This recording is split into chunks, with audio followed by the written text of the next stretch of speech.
My coverage of CES 2020 is brought to you by MSI, Thermaltake, Lian Li, and Cooler Master. My next stop was iBuyPower, and I'm not there right now, but I got a lot of footage, and I'm going to tell you what I saw there. The first thing that was pretty cool was a new version of the Revolt, the GT3. If you guys have seen the Revolt before, it's a really small computer, and this time I think they made it even smaller. It's a compact chassis with removable side and top panels.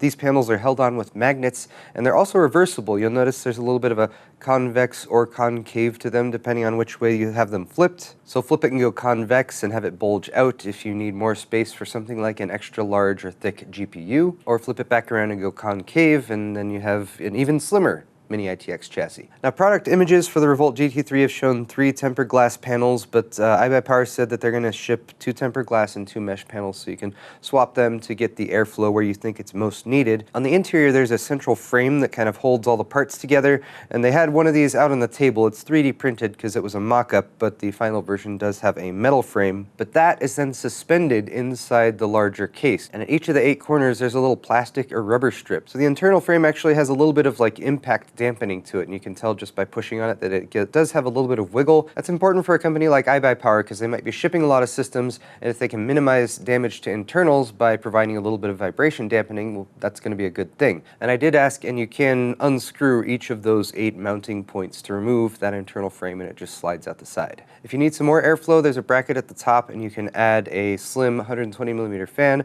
They have a couple other brackets that allow you to add 2.5-inch SSDs if you want to expand the storage. It supports GPUs up to 339mm long inside the chassis, and they had one that was using an ITX motherboard, so this is going to be a Mini-ITX case, but it's also being built for Intel's new Ghost Canyon NUC. We saw one of these in the Cooler Master video. If you guys want, you can check that out. But it's basically a bare bones unit with up to an i9 CPU that slots into a base plate, and then that base plate allows you to connect and add in a discrete graphics card. So we're expecting iBuyPower to have both versions. If you get the one with the NUC, it's going to come with a power supply because it has a semi-proprietary 10-pin connector for the power, but then you can also do a more standard Mini-ITX build as well, as long as you, of course, have an SFX power supply. I asked whether this was going to be only available for iBuyPower pre-builts, if they're considering selling it on its own.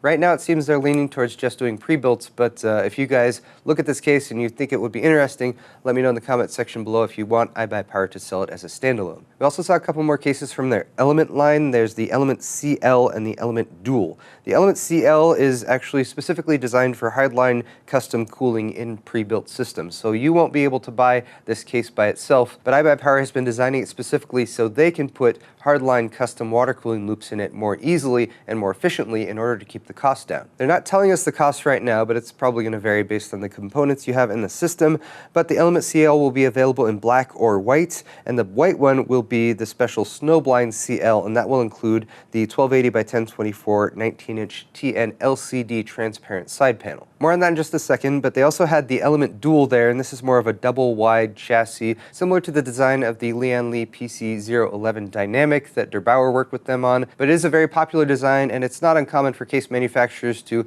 get some inspiration from other case manufacturers who have made popular cases and do their own take on it. So you have an intake on the side rather than on the front. Front is tempered glass, the side is tempered glass, which gives you a real nice view inside the case. And then the other side is a chamber where you're going to have most of your cable management and the power supply tucked away. This one, iBuyPower will be doing pre-built systems in, but they will also probably, most likely from what they say, be selling this as just a case by itself, so you could buy it and build your own system in it. It supports eATX and ATX motherboards, up to 400mm GPUs, and 155mm tall CPU air coolers. It's going to include 4 120mm addressable RGB fans. It has support for a 360mm radiator on the bottom, 240 on the side, and a 120 on the rear. Now let's get back to that Snowblind CL because they had a full setup in this with the white version of the case with that transparent LCD display side panel. This was upgraded. They upgraded this case just in 2019 with an HDMI pass-through, and that made contact points on the side panel so you could remove it by itself and put it back on without having to deal with a jumble of cables. Aside from that, though, they're trying to streamline this case so they can more easily build hardline custom water cooling loops in it, and that's to cut down on costs, which should also lead to cut down costs for the consumer who buys them. One way that they're doing this is with special custom designed fittings. Basically, you take some PETG and stick it in one of these fittings, and then it doesn't come out. You can pull on it, tug on it really hard, and it won't come out. Then I looked inside and I was like, That's a Sharkbite fitting, iBuyPower. I only know that because of some plumbing work that I did last year, but these are actually pretty common in like plumbing work. When you stick the tube in, it's got a bunch of teeth that grab onto it, and then you can actually take the upper ring and compress that back to release the teeth and pull the tube out. But if you're building a bunch of water-cooled systems, each of those fittings, if it was a twist-on, would take, I don't know, 15, 20, 30 seconds to twist on and tighten all the way, whereas with these types of fittings, they can just pop it in and it's set. They're also manufacturing their own GPU blocks, and they're doing this very specifically so that the terminal points where the G1/4 fittings are in the exact same place. That means that they can take the front distro plate that's going to be part of the Element CL and the Snowblind CL. Did I mention that? There's a distro plate at the front on the black version and the white version, but we're talking about the white version here. And with the specific locations of the connection points on the distro plate, they can machine bend their hardline tubes, and they will basically line up perfectly every time. Then they just got to cut them, pop them in with those Sharkbite fittings. So you can see how if you're building hundreds of systems this way, the amount of time saved with connecting up all the fittings, the amount of time saved with not having to hand bend each individual PETG tube is going to add up pretty significantly over time. Now that handles the GPU. They said they're trying to figure out a good solution for the CPU block as well, but for that they don't manufacture motherboards, and the socket can shift around a little bit. So they said they're still working on the CPU placement, and we'll see if they can come up with a unique solution for that. The last thing they showed was completely different from all of that. This is an unnamed home ambient LED lighting setup. It's meant to work in a full room, and it's powered by these very long oval LED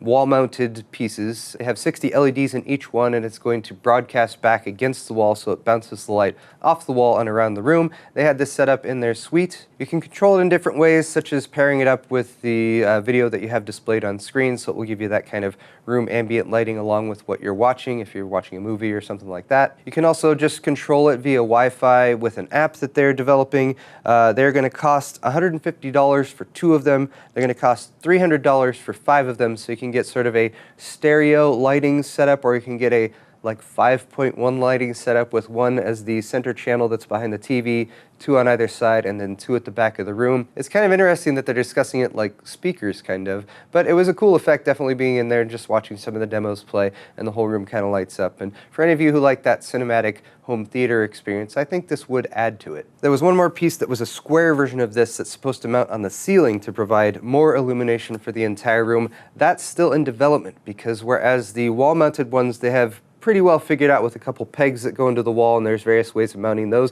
And these aren't very heavy at all, by the way. That's easy to put on and off.